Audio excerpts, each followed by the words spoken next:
Yo, yo, yo. It is Reverse Polarity episode 37. It's me, your boy, HifiVega, the official co host of the Kicker Unmasked live stream. And I'm joined, as always, by the man who never sleeps, the king of Knowledge Fest, the man who once said Reverse Polarity is serious business, despite what HifiVega says. What's up, Dean? What's going on, man? Oh my gosh, that's funny. I got to tell you, the man that never sleeps. He called you the man that never sleeps. I was I like, know. that's I not. was like, that's weird. That's Dean. I was like, wait a minute, I'm there. I was waiting. Yeah. Like, I'm watching on. This is almost surreal. Am I gonna come out of the back room? What's happening here? I was like, I oh did my notice gosh. you. I was like, okay, I see Dean. I see Dean in the chat. Like, I'm gonna see if he's gonna break me or not. I try to hold it back to Chuck. I was like, okay, let's see what he's gonna say next. I was definitely. That's probably the most I've ever been in a chat on any show ever.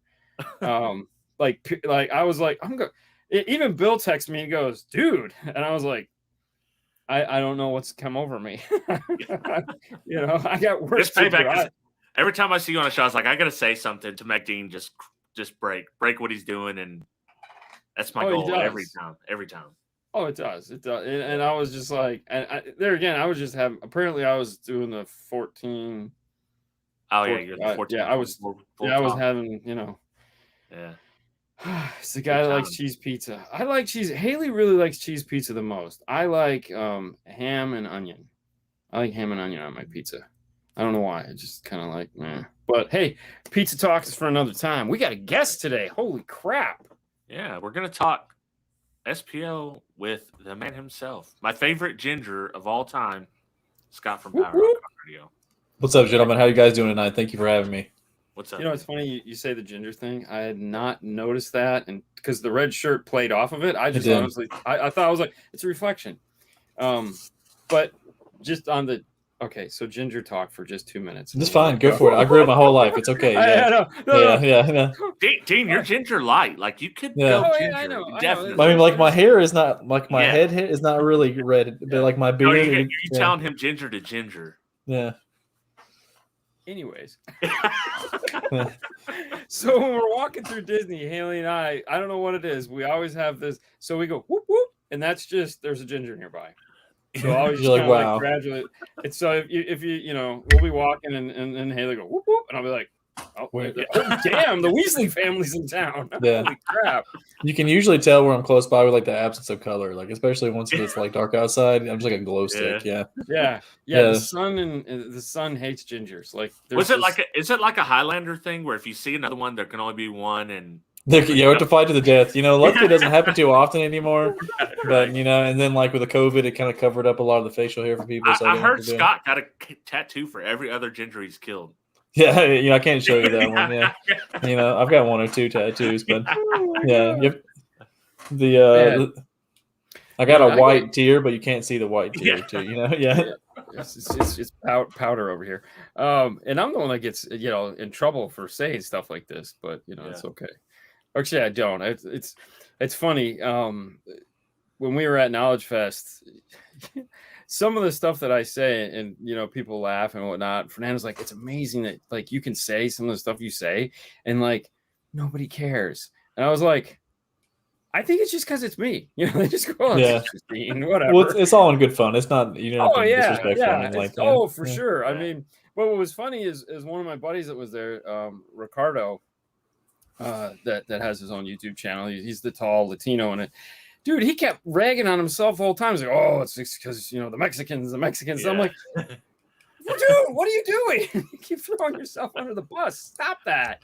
Yeah, my sales assistant, Gerardo, he's a Hispanic gentleman, and I never made an Hispanic joke like that. And he just started just going down the road one day, and I'm like, whoa, bro. Like, I didn't even, like, it's cool now that you say that. But apparently that's the thing. They pick on themselves all the time. And I'm like, yeah.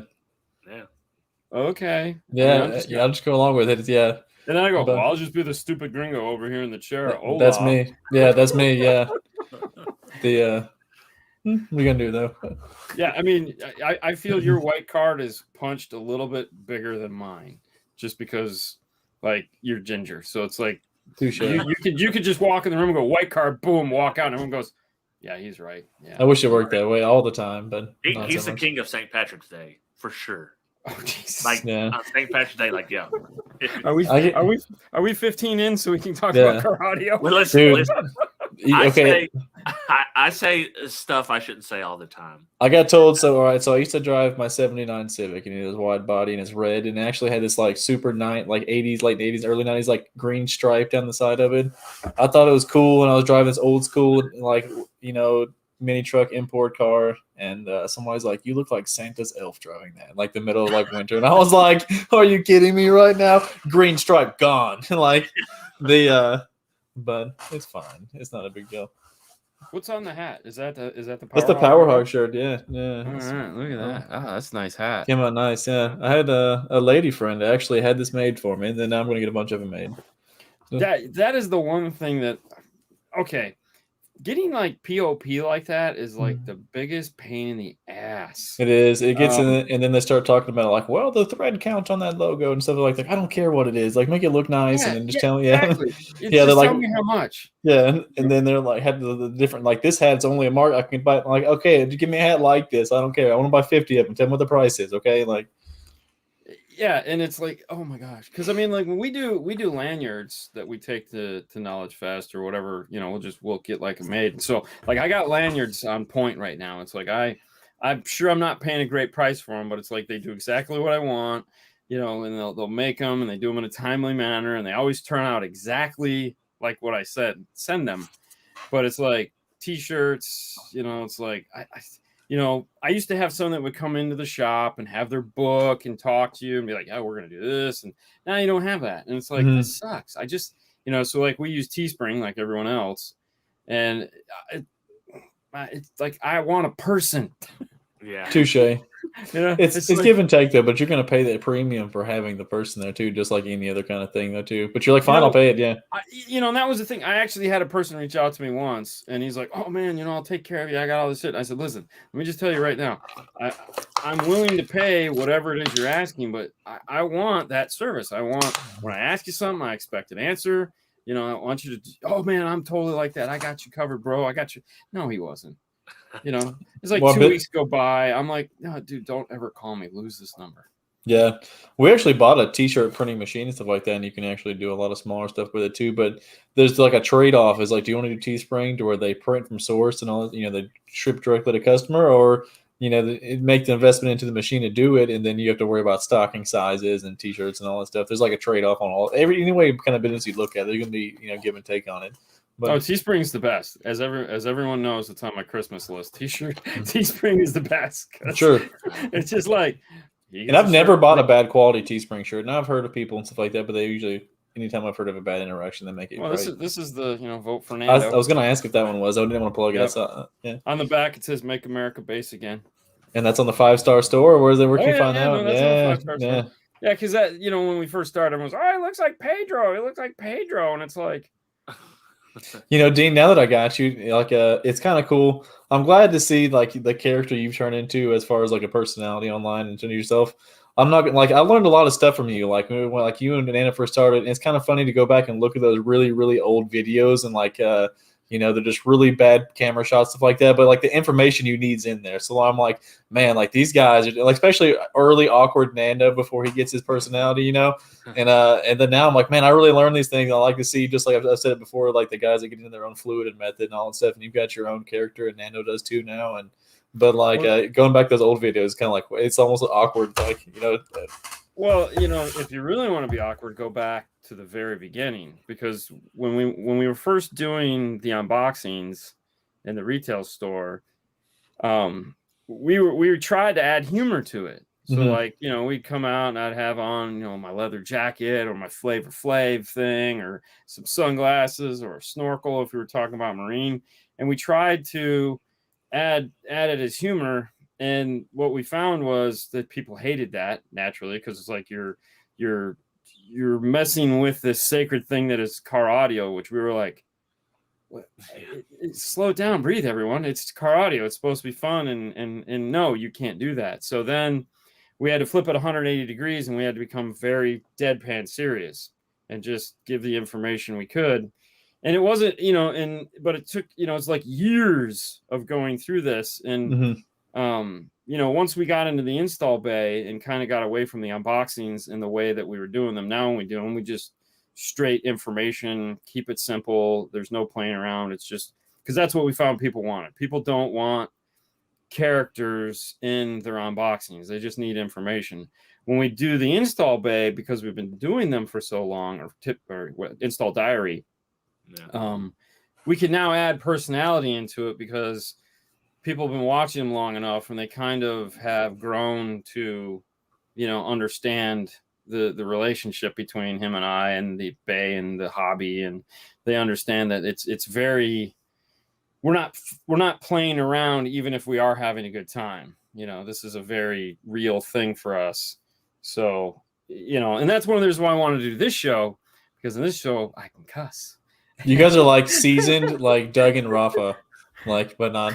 Yeah, it's like polar opposites. Yeah, vulgar. Yeah, no, exactly. No, exactly. Yeah. Oh no, dude, trust me. When we first started doing in the bay, because the bay was all his idea. I didn't want any part of the bay. I like the bay stuff, like the rest, like everybody loves the bay. That what's the one rescue one, or the nightmare vehicle was a Corolla or a Camry or something like that. I freaking loved that video. You did multiple parts on it, and it was just a crappy install fix, and I don't know. I like stuff like that.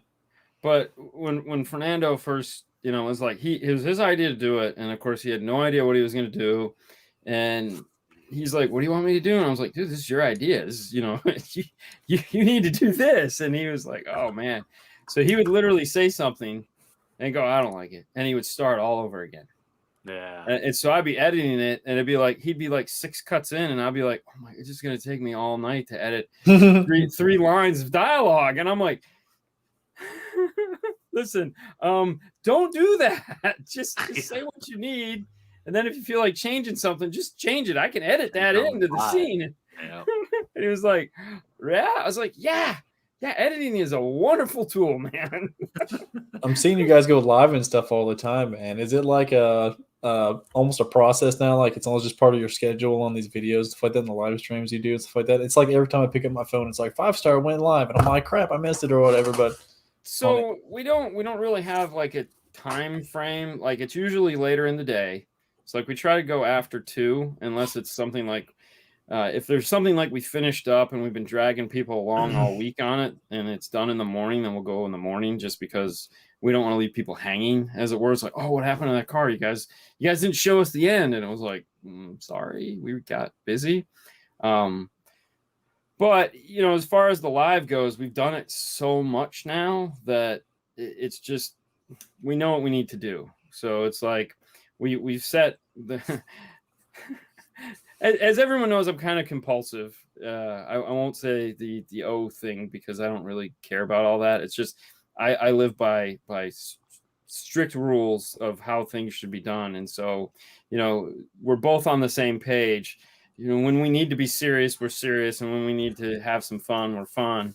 And, you know, especially when we're dealing with manufacturers or something that is very personal to somebody. So doing live is hard. You know, I'll see people go live and think it's super easy. And like in the class that we teach people about, you know, at Knowledge Fest, we're like, listen, don't go live. For the love of God, please do not go live. Like this takes time. You can't just like, hey guys, check it out, we're gonna go live. Whoa, yeah, whoa, wow. It's like, no, stop. Like you need to start the phone. You need to have an endpoint. You need to know what you're going to say. Sure. You know, just going live to go live is like, waste of time almost. Yeah. Well, it's the same thing. Like even the stereo stuff. It's kind of funny. Like Casey was doing. Hi-Fi made a point the other day. It's funny how some people do these demo videos and stuff like that, and it'll be like 30 to 45 seconds into a song before the bass drops, and like Casey's like, I'm gonna go live for this video. Well, then he like next thing you know, he made a video that ended up getting shared around and stuff like that. Well, it's like a minute into it before even a bass drops. He's like, I'm just going live. We're like, well, if we would have planned this a little bit, you know, we could have had like a cool video made and stuff like that instead of us walking and the phone rotating and, you know, looking at the ground for 2 seconds, stuff like that. You know, we should have planned stuff like that, but it's all fun stuff. And people are asking questions I really need to be paying attention to. Yeah. They always ask questions. Yeah, they ask questions. They don't know what. This is the wrong question show. Yeah, wrong question show. I mean, I know Deviant though, and I'll take an answer. Some of you just ask real quick. Yeah, we've got every speaker we have down the 6.5 recon, and then we got 10s and 12s coming. I probably won't do smaller than what's up, Deviant. I won't do anything smaller than 10 probably, but next year we'll be getting into 18s also. But all right, well that's a great segue. Did you do a hi-fi? Did you do a poll? I didn't do a poll today. That's Man. okay. I was working on something because I'm gonna have a legit announcement at the end of the show. A legit one. Ooh. Dean knows what it is, but I haven't told him that I'm announcing it. So it's it's your channel. You Yeah. do whatever you want. I'm just here to keep the seat from floating. I mean, let's be honest. I bring nothing to the table. Hey man, you bring the banter, the chat. Yeah. Oh, goody.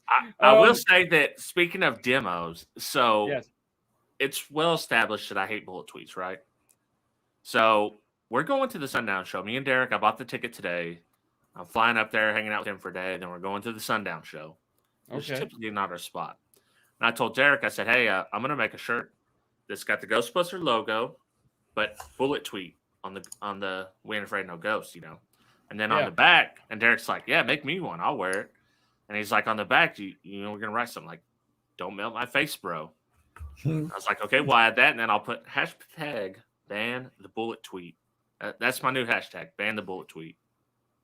The whole thing I ask is if my day would be made. I'm only really going to the Sundown show A to represent PowerHogg, B because like my team is going. Like you gotta get up, you gotta get a demo, bro. Like you gotta get it. I'm actually rocking the amp you signed in there right now too. Somebody's asking about that, by the way, on the 4 channel. It's supposed to be here like the end of September, but that's if they go through customs quick. But we'll see. We're actually putting a set of bullet tweeters in right now. I have silk domes. I have 1-inch silk domes, so we're good. Now, I'm gonna do bullet tweeters in my barn doors though. Yeah, I mean that makes sense. Why? So, like when I open the whole back up, to do broadcasting. Oh, dude, nothing I love more than being. I'm the only one. Like we'll get a whole group of guys together and we'll go walk around these car shows, and then XYZ brand of SPL nonsense will be there, and they'll have their van and they'll have the doors open, and it's just like I wish sound was color because you can just. It's like. There's a laser line that bullet tweeter just slices right through the air. And when you walk by it, it's like you almost want to be in slow motion because you're walking, you're like, as it just slices your face off. And I'll just be like, oh, and everyone else is like, ah, and I'll just be standing there like, oh, yeah. I know you've seen loud stuff though, man. That's what's crazy too, because like my business partner and a lot of his customers and a lot of our client base, even they do the loud pack stuff, man. I'm sure you've seen. I think you saw like the photo I shared. They do with their whole doors and speakers, top to bottom, where you can't see out the glass except for the front windows, and then they have when they fold up their back glass or speakers that are actually in the bottom of it, they open it and they do like false floors firing off the ground behind the grill, and it's like. Some of these trucks, man, are like I'm legitimately not making like you can be clear as day, like 300 yards. And some of these guys, I mean, even his doors, like Casey's doors, just all these crescendos. He's got like multiple 8s in his doors, 100+ yards. It's clear as day listening volume, stuff like that. It's I mean, they're PA speakers. It's PA speakers, yeah. That's what they're made to do. You want. They're PA speakers. So when you go to a concert and you look, they're at playing array those hanging from the ceiling. That's what's there. Go steal them from a stadium, put them in your car. It's the same damn thing. At least the PAs have the decency to use a compression horn driver. Yeah. That's actually, we're making 10, 12, 15 full range. And that's the reason I'm trying to so the full range, they're loaded with a compression horn driver. So I'm trying to steer those loud pack guys because they'll be using a mid-range driver and a bullet tweeter, and they're all playing the wrong frequency range. Are those crescendo bullet tweets? Are those like the most popular bullet tweets that people buy? DSA. I see more people with DS18 stuff than anything. I want to buy the pair I want to buy the expensive pair of bullet tweets that everyone wants, and then I want to do a video and just smash them with a sledgehammer. Open them up, unbox them, show them off, and just totally destroy them with a sledgehammer. I have PowerHogg prototype bullet tweeters, too. The thing about it, a lot of the tweeters, though, man, like you're aware, they use the same diaphragms and all that stuff. There are some differences in the coil, and you'll notice a difference in material in the diaphragms and stuff like that. But a lot of them are all the same stuff. Or as far as how they're made, the design. So when it comes to the Neo bullet tweeters, every now and then we'll get our hands on a pair of those that somebody absolutely just has to have in their system. But, you know, for us, it's like, all right, we're going to put these in, and we're going to put these in with a DSP, and we're going to shape the sound coming from them, because there's no way I'm like, you're on your own, bro. Yeah, Dean's like, you bring me bullet tweeters, I'm gonna turn them into silk domes. Yeah, and that, you know, and the thing is that's the funny thing, because like you take those Neo bullets, and dude, they are like wideband tweeters that just like, because it's like, it's almost like when you push them down, they get really wide, and you can get some really nice like sound out of them for cheap. Compared to what like a high-end Neo tweeter, like a regular neodymium horn or you know, like hard dome tweeter is going to cost you. And it's impressive when you do that. I know we did a set of, I don't know, probably Scars or some crazy shit like that, or the SPL shows from Hertz. That's what we do, a lot of those. Yeah. And by a lot, I mean very few. And when we get to play with those with the DSP, it's just like, holy crap. And the first set we did, I let Fernando, I was like, oh man, you got to hear this. And I just played it off, and he got in there and he's like, oh, I really don't want to. Because he gets like that. It's funny. He'll be like, oh, I don't want to do this. And I'll be like, no, just do it, man. Let's go, bro. And he got in there and he's just like, oh, wow. And I was watching. I'm like, let's see what he does. Let's see what he does. It's like, oh, wow. You love that. Pretty good. That's Casey and his dynamic to the T too. Like, and you'd be like sitting in the driver's seat, like looking over at them, like, okay, how are they gonna respond to this? I don't know. It's part of it. I enjoy that part of it too. Yeah, I mean, when we had the quad box, you know, these kids had never heard anything like that, and so we sat them in the car and, you know, just let it go, and it was like they're just sitting there like, I like this, but it hurts. You can keep hitting me, but just not as much, you know. I still haven't heard a quad box. I'd love to hear one. And I still haven't heard one. No, the only truck they had one in, it was in the shop that day. So, dude, I when we put the Sound Digital 5K on it, that was like, okay. No, it was scary. It was honestly, it was scary. I was like, okay, that's enough. We're done. Turn it off. But, you know, right. I didn't hear the quad box, but I heard 12 L7 S's in the boom room, the new boom room they made. Yeah, in the XRV or whatever the hell it is. Oh yeah, and Kip done everything he could to blow those. Believe me, you know, it's like what, an 8x8 space, something like that. It's maybe tiny, smaller. Okay, and, well, it's bigger than that, but you're big, so it seems small. It seems smaller. Because when I'm in there, it's like, this is like a living room. Oh, you got plenty of room. You can put a couch in there and sit. Yeah, yeah. You, on the other hand, you're like, it's a hobbit hole. Let me just explain it like that. Perfect for a dean. Yeah. Perfect for a normal height individual. But it gets going. I mean, like the ground's shaking, the walls are shaking, so I kind of got vertigo a little bit in there, just because everything's moving so much. When I was there, it had just gone through like a hurricane or a tornado or some crap, so they were rebuilding the whole thing. So I was like, oh, okay. That's how it was when we went the last time. Yeah, yeah. So that was kind of cool. All right, so my question to you is, why SPL? All the things you can do in this sound field. What really? Why SPL? What is it about SPL that, for one, made you go, you know what? I'm going to start a company. Okay, I didn't know if you were done there. Yeah, I grew up into it, man. I remember I sat in I grew up, you know, my dad was in Atlanta Rockford rep, and him and his buddy had a shop. And I remember to this day they built the Lightning Audio demo vehicle, and it was they did SPL competitions with it. And they had the original Lightning Audio. Yeah, in like 2005, 2004. The stuff that looked like Biohazard stuff. They were before they did it's still Strike and Storm series, all this stuff. It's, you know, the TC Sounds rebrand. And I sat in I was like, I don't know, I'm a 92 model, so I was 10, something like that. And I already grew up in the stereo stuff, but I didn't really, I'd seen the SPL stuff with like the Nopi Nationals, stuff like that, and like Spring Break Nationals, stuff like that when we go to it, when it was still a thing. And I sat in that lighting audio truck, and I think it was like 154 dB or something like that. It was like a huge number at the time, probably at 50 hertz or 55 hertz, something like that. But I was like, wow, that's insane. And I remember it just being super cool. And I don't really crazy shoot for numbers. Like, I have a C-pillar built in my truck. So like I still have a second row seat. So like if I really wanted to be SPL competitor, like I could be in the 160 plus just by scooting that box forward in place of where my second row seat's at, with everything the way it is. But it's fun. It's just another way to chase numbers. And I like being very musical with it too. Like there's a lot of guys that just do the numbers only and they don't upgrade their mids and highs too. I feel like they have like a really impressive, nice front sound stage with imaging and staging and differentiation in the channels and all that jazz. And I've talked to you before about, like how I want to, DSP it down to get some better mid-range tweeter differentiation. But I think it's just fun to do, man. You get your buddies in there too, and you guys get different stuff, and it's friendly, competitive competition, man. And I think it's fun. So you're talking about D pillar or B pillar, C pillar.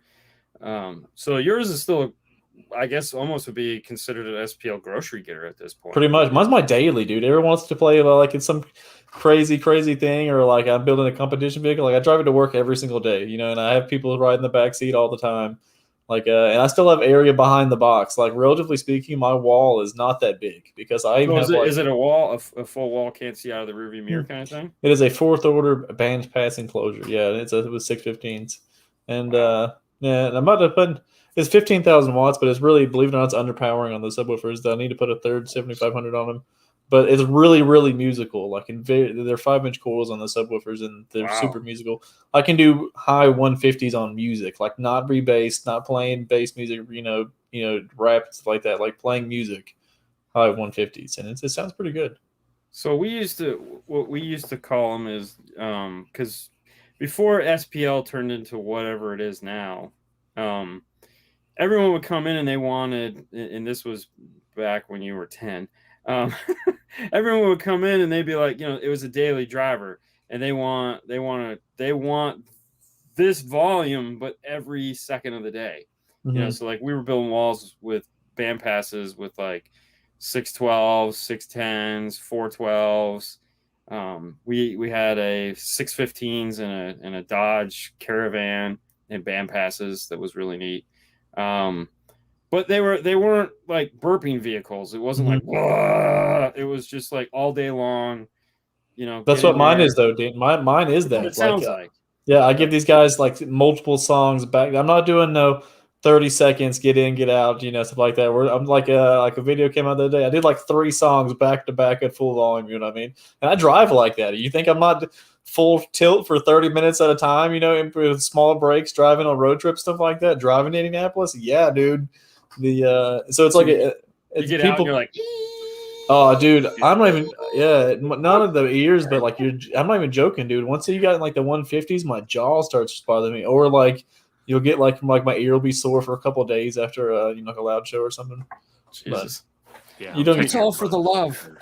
It doesn't even seem that loud to me anymore. And then I sit in somebody else's like loud vehicle too, and I'm like, oh, this is the same, whatever, Yeah. But well, the thing about SPL that I think initially gets people in is it's a number. Mm-hmm. It's not subjective like competing SQ. You get a number, you do something, there's a solid fact, and there's a way that you can gain in that versus you may change an SQ from one judge to the next. It may be subtle or changes, differences in the way they score. But when you're in SPL, it's like you put the number up or you don't, one or the other. But there's like, it's kind of funny because I upgraded like 20 times in the first year, and it's kicked off multiple collectings and stuff like that. I started off for like doing SPL competition with 4 of the cheapest 10-inch subwoofers I can buy. And like I bought like 4 Scar IX10s and the LP 1001, and I'm like, I'm shooting for 140 dB. I'll be happy with that. And I did like a 138.8, and then like I bought I did 140 Outlaw, but I did like Sealed was not a 140. And then I bought that first Rockford power amp, and that's like, I don't know, man. That just ignited a flame when I did that because, like, that's my dad sold those amps new, and I remember they were just like the best at the time, and that just ignited a thing. And for a while, my competition stuff, man, was I tried to use all the old school Rockford stuff. I wanted to compete, using old school Rockford stuff. I had all the T2s that I went and spent money on, spent retarded money reconing them and getting them upgraded, which is worth it. I loved them. I wish I never got rid of them. And I was buying the T4000s and the T1504s and all that, and I was doing competition with that.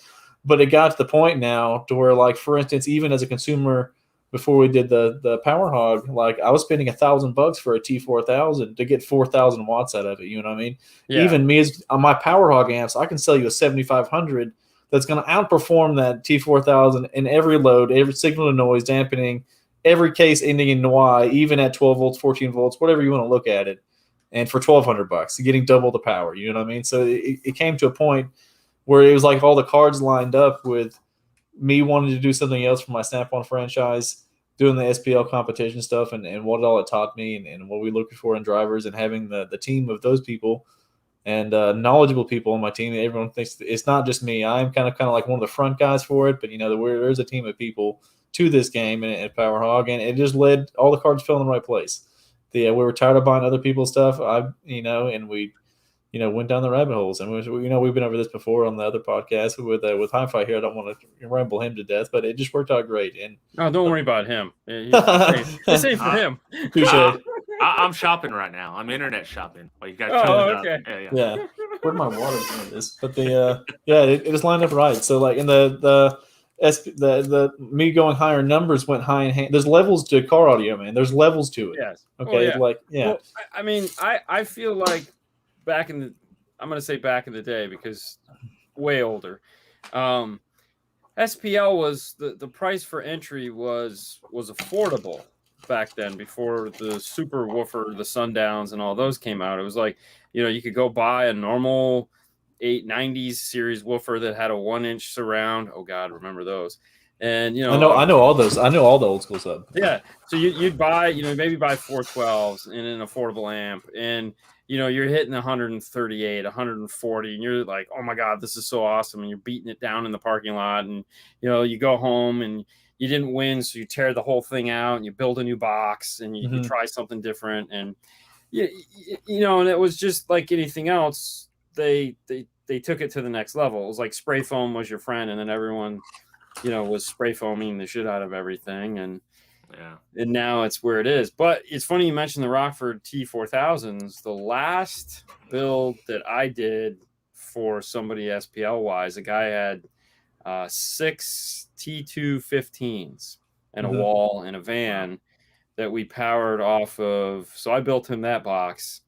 It was just a giant ported wall. I built him the box. He finished off the sides, and then we powered it with 3 T4000s, and then there was the big 4-channel, whatever that is, the 1504. Yeah, so we had a 1504 in the middle that was powering all his mids and highs. And that was it. That was the last build. I was like, I'm not doing this anymore. Right. I love those amps, but I outgrew them, man. And it was funny too, like you highlight reel them, and you guys, the price, the power's cheaper now than it's ever been. And so like it brings in Hi-Fi's. We'll leave them out of all the conversation here. You can overcome efficiency with watts and cone area now, affordably. So like you can throw the efficiency out the window. You're not paying, $1,000+ to have under 1,000 watts anymore. You know what I mean? Like you could take and get not watts. World. Exactly. Yeah. And it's very affordable. Like for instance, like that stroker that I had, that 94 HifiVega stroker. That's like a $700 subwoofer, dude. And like even if you're getting homie hookup, you're getting above dealer, dealer MSRP or map pricing. That's still like a $500+ subwoofer in early 1990s money. Leave the cost of the Rockford stuff out, even in the 2000s. Like you're go get a Power 1000. You know what I mean? And the price tag on that, and you're not going to be. That's not average guy stuff. That's not entertaining. Well, I mean, I was. You got to remember, I started installing in 1990. So I mean, we were putting all this crap in, and it was. So everyone's always had like $2,000, okay, to spend on car stereo. That's kind of like the magic number going forward. What's that? That's computers or anything too, like 2,000. Here's what I got. Yeah. So back then we didn't have $500 touchscreens or $1,000 touchscreens. You could buy an in-dash CD player, or a cassette player for that matter. A lot of people are just buying cassettes. You could get a cassette player for under $200. So your source unit was $200 as opposed to $500 to $1,000. So buying a $500 amplifier wasn't out of the question. Because we would sell a 222 SX 222 Orion, the SRX 200, whatever that is, or CRX 200, and like a 275 or a 2150 for some subs. You could get that for $2,000 with two XTR 12s or 15s or whatever the hell you wanted. And then some whatever mids and highs whatever. Let's put some JBLs in there. Who cares? Because no one cared about the highs. It's always just load it down. No, I used factory speakers for a while when I first got. I just got subs and the factory speakers are good enough. I got enough for subs and amp. That's it. My PowerHogg truck still has stock speakers in second and third row. They're just on head unit. No, they're upgraded, but they're on head unit. They're on head unit power. But they're like I have them turned down to like -8 dB. They're like filler, just barely filler for my front. You know what I mean? Like they're fine. Yeah. Well, if you're not using them for anything, who cares? Yeah, well, you could hear them in the back. When you're hitting over 150, anyways, I know people want these mids to keep up with the bass. Like at 150, my front doors are though. Like, yeah, who cares though? It's 150 decibels. Like, I like having really good filler sound until you roll in the bass. But that's the part that hurts your ears is up front. Keeping up with that bass. The bass will deteriorate your hearing over time, but where you get tinnitus is from those bullet tweets and the loud pro style mids.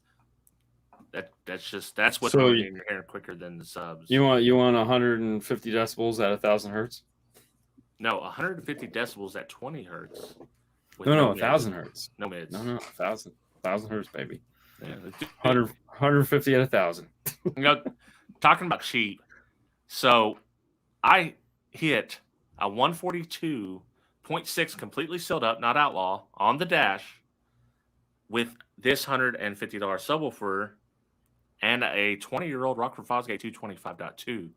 So it's not like rocket science here, I did the same thing. I did a SCAR EVL. Yeah. I'm in excursion though, which is like 3 times the size of your trooper. I was in the 140, 142 with the SCAR EVL 18 and a Rockford T802 stock alternator stuff, all that stuff. So it doesn't take as much, I think if you're wanting to get really high and you're really refining your system. The thing is, I will say this, and SPL people are going to hate me. You don't really refine your system. Most people in SPL put big spray foam Band-Aids on. They're not actually designing a system.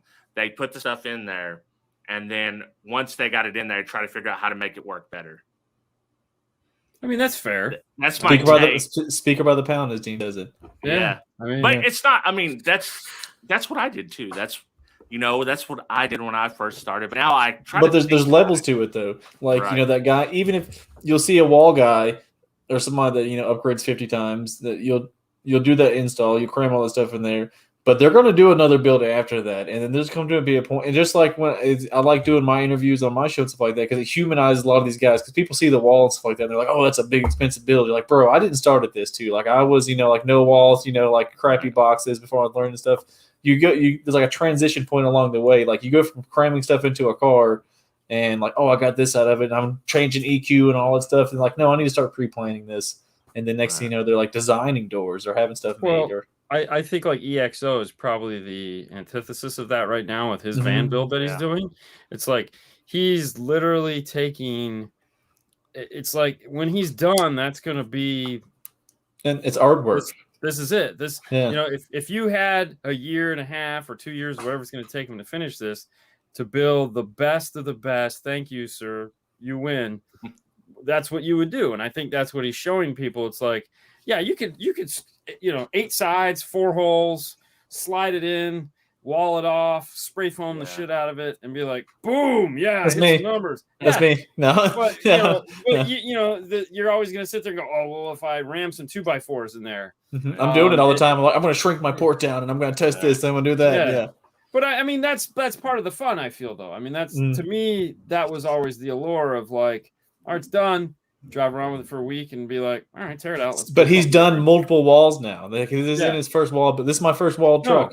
And that's the thing. He's at that point where it's like, I built this, I've built this, I've built that, and here we go. I'm going to build this. I'm curious to see what that do, because if you remember, Frankenstein was not very much louder than Little Blue, if any at all. And Little Blue is a much simpler design. It's more efficient, is what it is. I feel like I've grown with the EXO. If that van doesn't do like 170 plus, it's going to be a disappointment. I mean, that is. It does not have to do 170, bro. It doesn't have to do 170. I think mid 160s is gonna be fine. It's gonna be the most rigid vehicle I've ever seen it as a. Well, the other thing too is if you can play it for an hour. Yeah. Then to me that's way better. I learned car audio on his original van, the Plymouth van or whatever it was. Yeah. Back like that, I feel like I've seen him evolve so much stuff over a decade of being on YouTube stuff. I learned Big 3 stuff from EXO on his original Caravan back when he's like hammer crimping stuff and electrical tape and stuff like that. Like I feel like I know the guy. That's the best thing about EXO. You're learning with him, and that's kind of how I am a lot of times. You're learning with me. You're learning with EXO, and it's like he is really this build he's doing right now is serious. Like. He's doing everything you're supposed to do. That's why I say if it doesn't do 170, I will personally be disappointed. He might not. But I think it needs to be something outrageous because it's an outrageous build. Why? It's learning too. There's a point of like it's like you say before, like 80-20 though. Like he's going to be able to get if he's doing 170s, he'd be able to get 170 with less work and stuff into it and stuff like what I mean. But he's also building a platform now with that metal frame in there. He can pull a wood box back out of there and make changes and stuff like that. I don't know. I think he could definitely.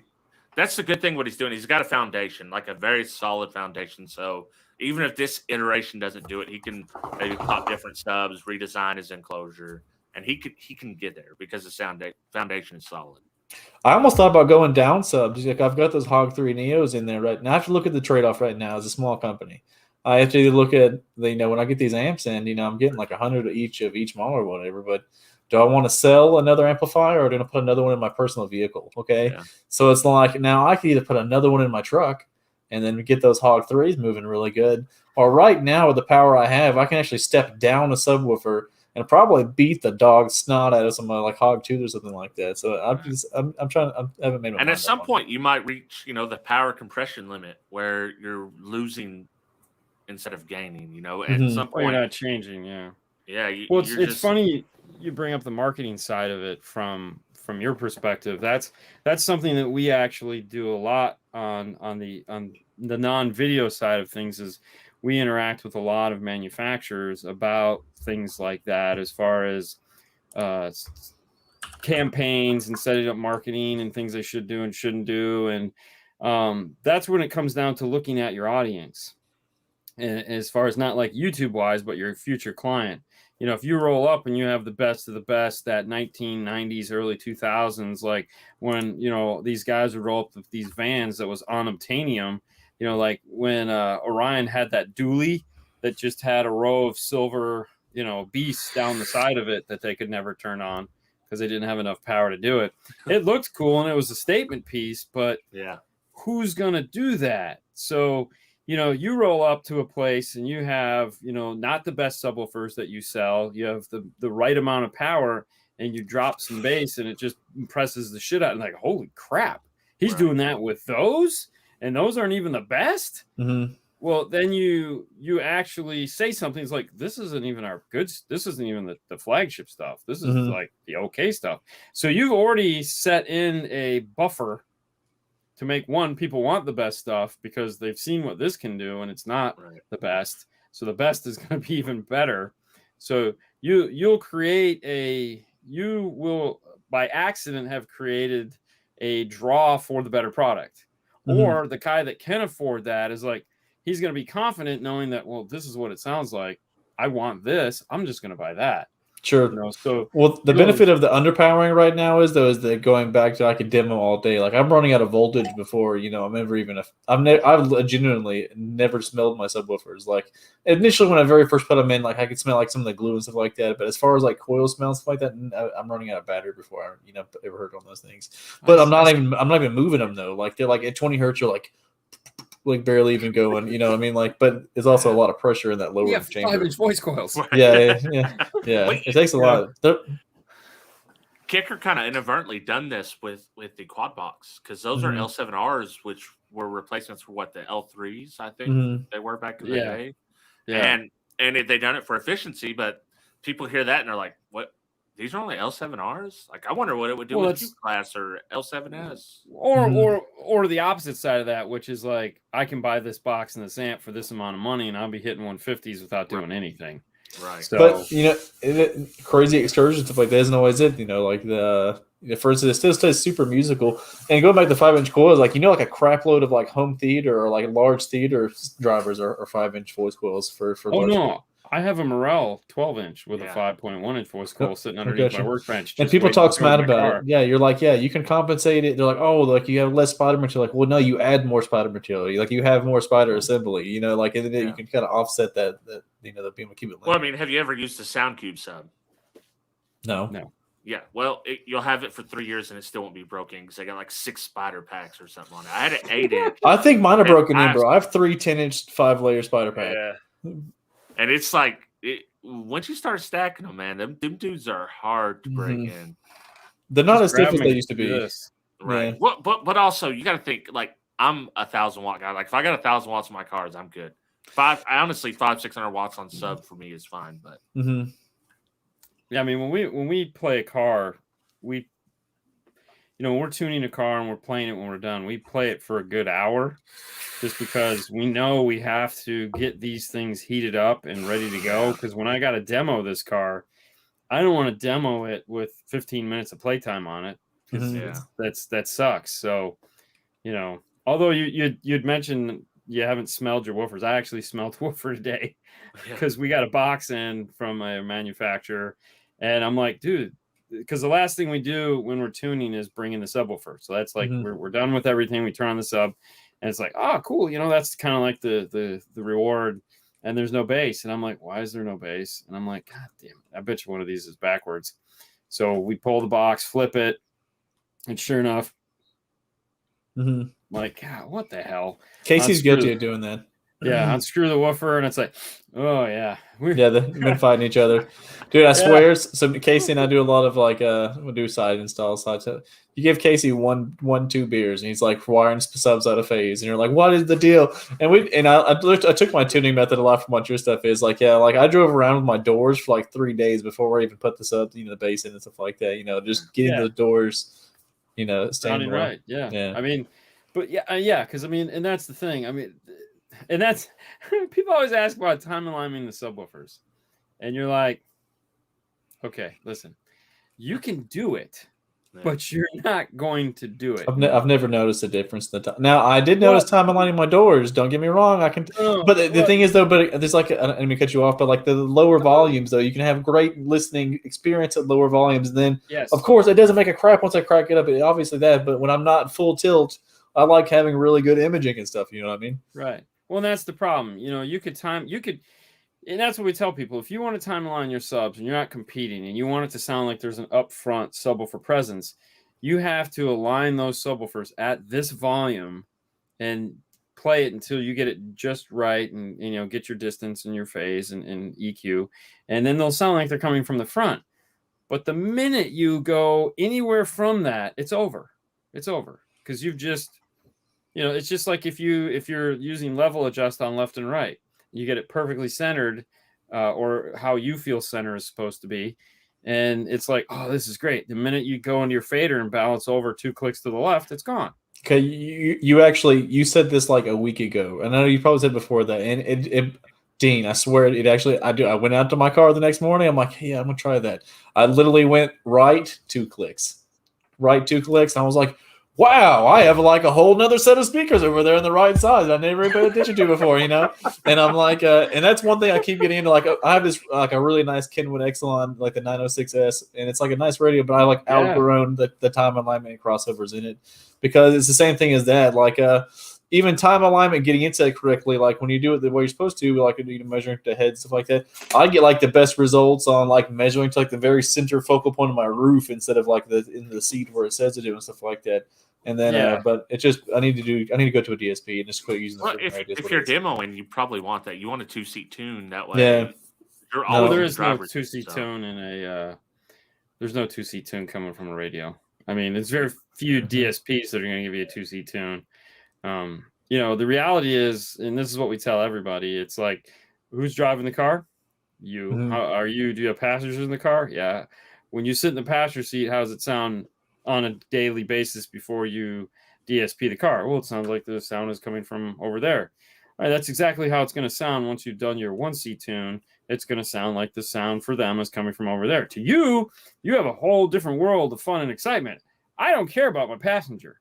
Mhm. I don't give it. I mean, most of the time when we're the volume's down and they're talking, but when I'm in my car driving, I'm selfish. I only care about myself. Sure. And a lot of times, unless they're like a tuned, ear, they're not gonna know the difference, especially if they have a stock stereo in their car. Yeah.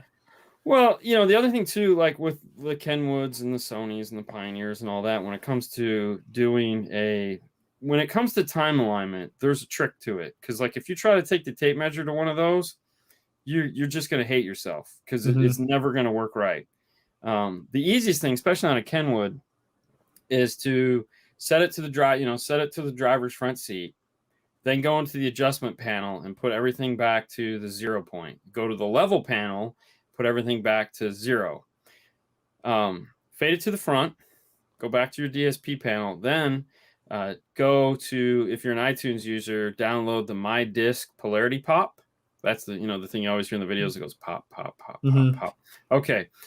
Leave the passenger at 0 and start moving out the driver's side.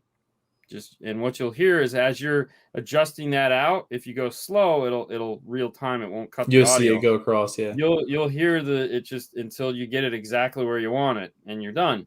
The rears, if you want to, obviously you want a timeline for the rears. Those you can measure and just bring the level down, usually like 2 more on this side than on this, or no, yeah, something like that. You just bring these down, you kind of turn your ear and figure out which one's louder than the other, and you're good to go there. But the front is, you just don't want the rear to overpower the front once you're done, because it's the rear, who cares? But one guy says the rear is Nazis. So hear me out, Dean. I've been eyeballing the idea. Now, I feel like the Ford Excursion is a large enough vehicle, and I feel like if it's done appropriately to where I'm not pointing the drivers are angled at enough to where I'm not pointing them anywhere near the driver or passenger in the front. Do you think I could do a second front soundstage for demos in my Excursion, and it would sound terribly like shit, or no? Yeah, no, you could totally do that. I thought I could do it also. I think I'm going to go with that route. There's a company in Indonesia that they do that all the time in their vans. So they'll build a whole second soundstage of like B-pillar, and it's just like, Jesus Christ, these guys are insane. Like their showroom is like a golden diamond source. I mean, it's like, oh my God. Have you ever heard of Mercury Audio? I've not. Yeah. Yeah, so Mercury Audio is no rears, you Nazi. Face Nazi. I don't care about rear audio. I don't care. Yeah. But yeah, so the company that does Mercury is also the company in Indonesia that owns these stereo shops, but they primarily drive those little vans, and they'll build a whole another soundstage for the passengers in the rear. And that's especially cool for you because it's a demo room now. So, they're just going to get the benefit of a really nice soundstage in the back and your soundstage in the front. And it's just going to be loud. And then you have your ton of bass, and everyone's happy. And they can Uber in the back instead of in the front. That's been the coolest thing about taking it to shows, having the second row still, is like, you and the buddy get up front and we can just hang out, and then we just get on in the back, come on, just keep piling them in, and we just sit just blasting the AC to your face, Plexi wall. Yeah. I'm just saying, plexi wall. Dude, it was a COVID wall. We just never took it down. Yeah. You just motorize it though. Like, dude, yeah, they want to talk smack about me not looking loud. If I blocked it off to where it's only the second row, it'd be loud as snot in there, okay? There you Perfect. Go. It's a demo vehicle. Yeah. It's a demo, baby. It's like a limo. I told I was going to beat JP. I'm going to put the card machine on the second row doors, and you just got to just swipe your card before you go in. I'll be the first guy to do that one. Just soaking up the AC. Yeah. Did he ever destroy his Cadillac that he bought? I have no idea. I don't know. You remember he bought his Cadillac with all his, points on his credit card that he was like so proud of. I thought he gave it to his mom or something like that. I don't know, because the whole thing was he's going to turn it into the high-end SPL monster, and I'm like, I think Steve already did that. The best thing about JP is he knows how to troll. Like these guys that hate him, he knows exactly where to get them, and they just keep going for it. Like he's doing this just to get you right.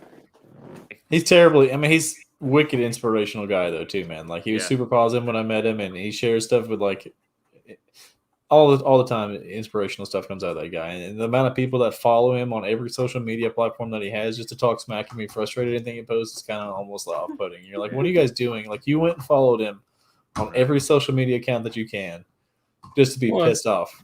Well, that's like the Scar guys. I mean, I feel it's the same thing, I mean, Scar has kind of come full circle. Now people like them, whereas, 10 years ago or 5 years ago, whatever it was, people hated them. And it's like all of a sudden now it's like they came out with the RP amplifiers and whatever popular subwoofer people, and they're like, Scar's awesome. Everybody loves it. Can I get some RP 1500s?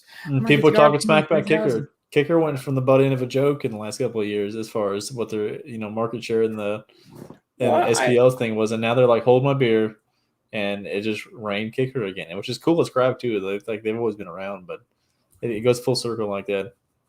Well, I mean, I feel like it's just like any other sports team, and I mean, for some people, especially the SPO world, I feel the SPO world is more of a sport team. Like you guys have. And I say you guys only because I'm not in it. You guys, like, I've watched some of the shows with the other guys, and they're talking about all these people, like, this guy, he does this, and and I'm just like, they know everybody, and what the heck is going on in these cars? And I'm like, right, if I say Nick Wingate to this crowd, they're all like, who? And it's like. It's like, what about, Brian Mitchell? I'm like that quite often as well. I told you I met Fernando at Kicker, and he's like, I'm sorry, but I don't know you. I was like, dude, you're not supposed to know me. I was like, it's no big deal if you don't know me. I was like, I say dumb shit about car audio on YouTube. That's it. That's it. You don't feel bad for not knowing who I am. He knew me, man. Yeah. Hey, he told me specifically, he says, I love Dean in his accent. And you know exactly how he sounds. Oh yeah. He's a great guy. Oh, dude, and trust me, I mean, when I was like, really? What, has he got nothing to do on the weekends? I mean, why would he know who I am? But oh man, that's the fun. Yes, it's definitely the funny thing. Okay, so let's talk a little bit more about SPL. Let's bring this. We got a pimp, man. We got 3 minutes. We got 3 minutes. 3 minutes. Well, then we talked enough about SPL. Right. Scott, what do you got to pimp, man? We'll be at the XS Power Show tomorrow night. Sadly, I won't be doing my Rolling Thunder podcast tomorrow. I'll be probably driving to XS Power. We got that going. And then I got the Sundown show coming after that. Yeah, on the road. It crossed my mind, but it seems kind of not smart to be texting. Okay, are you going to have a passenger in the car with you? Sadly, no. It's gonna be Joe Rogan experience the whole way. Okay, then don't do it. Yeah. No. Yeah. That'd be a bad idea. Well, you got it coming up then. Well, hopefully, if I can get it finished tonight, I have the Arc Audio 2 demo vehicle video that I promised everyone. So I'm almost there. So we have the Chevy truck and the Challenger that was in the Knowledge Fest video. So hopefully I have that up, and then next week I'll be on vacation. So everyone, don't worry, there'll be videos. I went through and I took a bunch of the part 1 through 500s that we have and just combine them into, the whole thing. So if you want to sit down and watch a 40-minute video of a build, you got them all week. And then also on the Dean and Fernando's Car Stereo Clips channel, all the fundamentals that we've done will be released throughout the week next week too.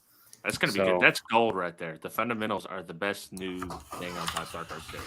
I do like it a lot too. Yeah, I like the fundamental of it. Yeah, so the idea was always to put them into their own little bubble.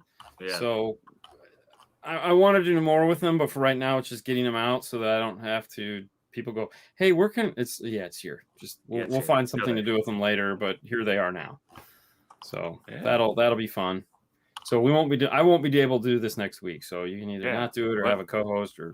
No. We'll just have a break. We'll have a break, and we'll find another person for whatever movie Scott picks. Yeah. On Sidejack, and I'm gonna put a link now before I pimp. What do you got to pimp? Pimp. Oh yeah, we got a surprise, a secret. Yeah, there is. Oh god, yeah.